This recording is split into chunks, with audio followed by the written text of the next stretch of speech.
Well, welcome to a new set of daily devotionals and on our daily reflections. And it's going to be about head and heart, God's principle.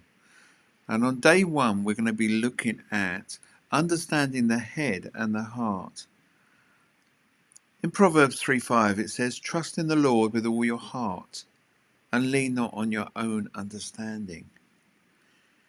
God didn't create us as robots with pure logic or as beings driven only by feelings.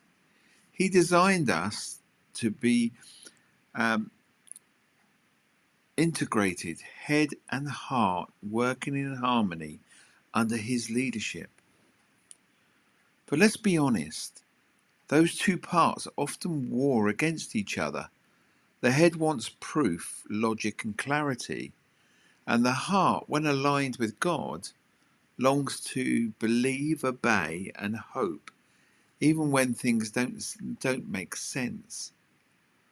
And the tension is real. And that's why Proverbs 3:5 doesn't say don't use your understanding, but don't lean on it. Why? Because our understanding is limited. We don't see the whole picture, but God does. And trusting Him with our whole heart means surrendering the need to figure everything out and choosing to follow even when we don't really fully understand. And some real life applications are these. If we think of these as common scenarios, our career decisions, your head may say, stick to the safe job, but God may be nudging your heart towards something unknown but purposeful. And in relationships, logic may say, cut them off, they hurt you. But your heart is softened by grace, and it may call you to forgive or to wait. And in finances, your head sees the budget, but God asks you to give generously beyond what seems wise or on paper.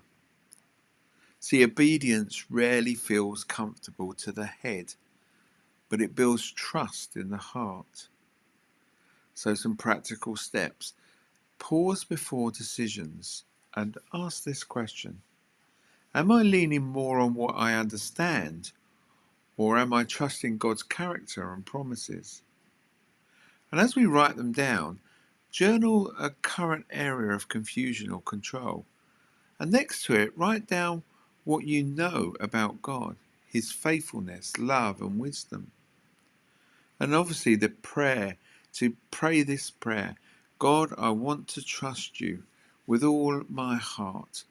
Help me not to rely on what I can reason or see, but on who you are. And teach my head to yield to the truth and my heart to be anchored in your promises. And then practice listening. Each day this week, take 5 quiet minutes to ask, God, what are you saying? Then write it down, and what comes to mind, no filters. Some reflection questions. When was the last time that your mind told you one thing, but your heart, prompted by God, led you another way? And what was the outcome? And what did you learn about God's faithfulness? These are areas that we need to think about as we look at what our head says and what our heart feels, but bringing them in line with God's principles.